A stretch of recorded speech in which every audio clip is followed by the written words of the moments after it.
A boost style jump is one that's done while you're already in the air.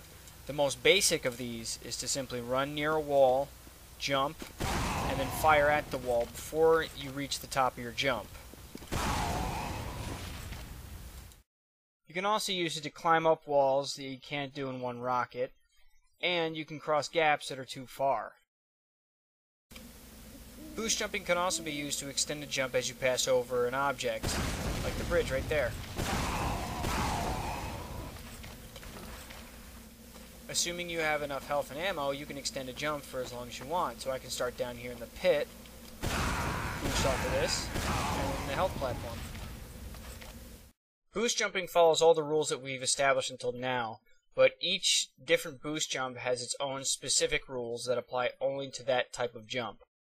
When climbing, all jumps after the first require that you hold the forward key to make sure you don't push yourself off of the wall. Your angle is also very important. Notice that it's not completely straight down, but it's not really that far up either. I'm basically shooting directly beneath my feet. Boosting off of a wall in the air requires you to graze the wall as close as possible without touching it so that you don't lose any speed. You can also combine wall climbing with wall boosting in the air to gain more height on a jump if need be, so you can climb a wall as you pass it. From here on out, due to the difficulty of the jumps, any flaws you have in your timing and technique will destroy your jumps. Now we come to the hardest boost jump, the straight down boost. By far the easiest jump to mess up. Everything you do will affect the outcome.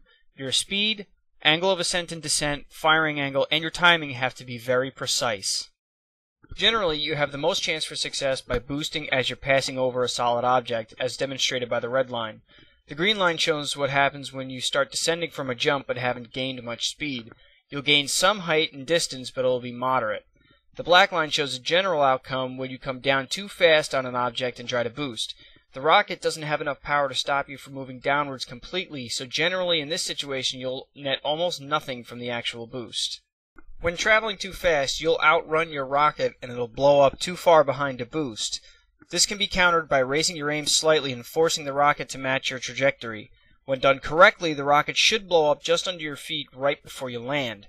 This also requires you to fire slightly early and is disastrous when timed incorrectly. For this pass, I keep my aim straight down. While I get a huge burst of horizontal speed, I don't get much height. The ramp slide at the end is the only reason I made it over the spire. By raising my aim and firing a little early on this attempt, I get more of a hop off the rockets. Unlike the last try, my max speed stays around 1300 rather than 1700.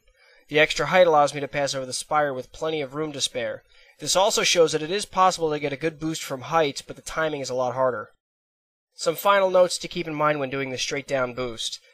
Do not hold the forward key. You'll have more success by pressing the right strafe just before firing since it'll push you into the explosion. Lowering your aim will give you more speed, but raising your aim will give you more height. This rule only applies here. Every other jump is the exact opposite.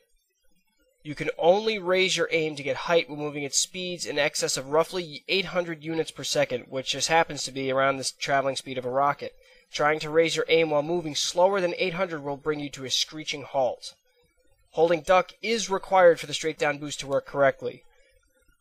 Don't get discouraged if you can't immediately get the boost to work. It can take a long time to really get a hang for the technique, so keep on practicing.